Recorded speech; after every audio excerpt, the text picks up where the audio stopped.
মহাযুদ্ধের ময়দান। ইসলামের ইতিহাসের এক বিখ্যাত ভূখণ্ড হল খোরাসান। বর্তমান ইরানের উত্তর পূর্বাঞ্চল, প্রায় সমগ্র আফগানিস্তান, দক্ষিণ তুর্কমেনিস্তান, তাজিকিস্তান ও উজবেকিস্তানের এক বিস্তীর্ণ অঞ্চল নিয়েছিল বৃহত্তর ইসলামী খোরাসান। এই অঞ্চলের উত্তর সীমায় ছিল আমু দরিয়া, পশ্চিমে কাস্পিয়ান সাগর, দক্ষিণে মধ্য ইরানের মরু অঞ্চল এবং পূর্বে মধ্য আফগানিস্তানের পার্বত্য উচ্চভূমি। এই খোরাসান আসন্ন মহাযুদ্ধের অন্যতম কেন্দ্রভূমি।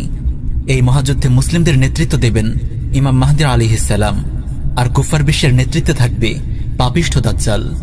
আর ইমাম মাহদীর সহযোগী বাহিনীদের অন্যতম অভয়ারণ্য হল এই খোরাসান। এই বিশ্বযুদ্ধের মাধ্যমে কুফার বিশ্বের নিউ ওয়ার্ল্ড অর্ডারের পতন হবে এবং মুসলিম উম্মাহ গোটা বিশ্বের একচ্ছত্র নেতৃত্বের আসনে সমাসীন হবে। দুনিয়া জুড়ে কায়েম হবে খেলাফাহ আলা মিনহাজিন নবুয়া। সেই সঙ্গে অভিশপ্ত ইহুদিদের কবল থেকে উদ্ধার করা হবে পবিত্র ভূমি ফিলিস্তিন ও প্রথম কিবলা বাইতুল মাকদিস। সুনানে ইবনে মাজা, মুসনাদ আহমদ ও মুস্তাদরাকে হাকিম সহ আর অনেক হাদিস গ্রন্থে সহিহ সনদে বর্ণিত হয়েছে, রাসূলুল্লাহ সাল্লাল্লাহু আলাইহি ওয়াসাল্লাম ইরশাদ করেন, তাতলুর রায়াতুস সুদু মিন কিবালিল মাশরিকি ফায়ুকাতিলুনাকুম কিতালান লাম ইউকাতিলুহু কওমুন ইযা রাআইতুমুহু ফাবায়িউহু ওয়ালাউ হাবওয়ান আলা সালজি। পূর্ব দিক থেকে কালো পতাকাবাহী বাহিনীর আবির্ভাব ঘটবে। তারা তোমাদের বিরুদ্ধে এত কঠিন লড়াই করবে যা ইতিপূর্বে কোনো জাতি করেনি। তাদেরকে আবির্ভূত হতে দেখলে তোমরা বরফের উপর হামাগুড়ি দিয়ে হলেও তাদের দলে যোগ দেবে। এখানে পূর্ব দিক বলতে খোরাসান বোঝানো হয়েছে, কারণ জাজিরাতুল আরবের পূর্ব দিকে তৎকালীন খোরাসান ছিল উল্লেখযোগ্য মুসলিম আবাদী।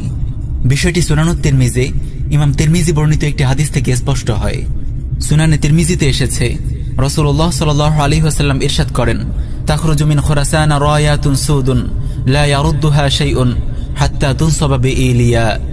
খোরাসান থেকে কালো পতাকাবাহী সৈন্যদল বের হবে। এই সেনাদলকে কোনো কিছুই রুখতে পারবে না।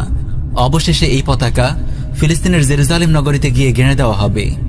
মুসনাদে আহমদে বর্ণিত অপর একটি হাদিসে এসেছে, রাসূলুল্লাহ সাল্লাল্লাহু আলাইহি ওয়াসাল্লাম ইরশাদ করেন, ইযা রাআইতুমুর রায়াতিস সুদা ক্বাদ জাআত মিন কিবালি খোরাসান ফাআতুহা ফাইন্না ফিহা খলিফাতুল্লাহিল মাহদী। যখন তোমরা খোরাসানের দিক থেকে কালো পতাকাবাহী বাহিনী আসতে দেখবে, তখন তাদের দলে যোগ দেবে, কারণ তাদের মাঝে খলিফাতুল্লাহ মাহদী থাকবেন। এছাড়াও অসংখ্য হাদিসে একই বক্তব্য ধ্বনিত হয়েছে। এই খোরাসানের হৃৎপিণ্ড হল বর্তমান আফগানিস্তান।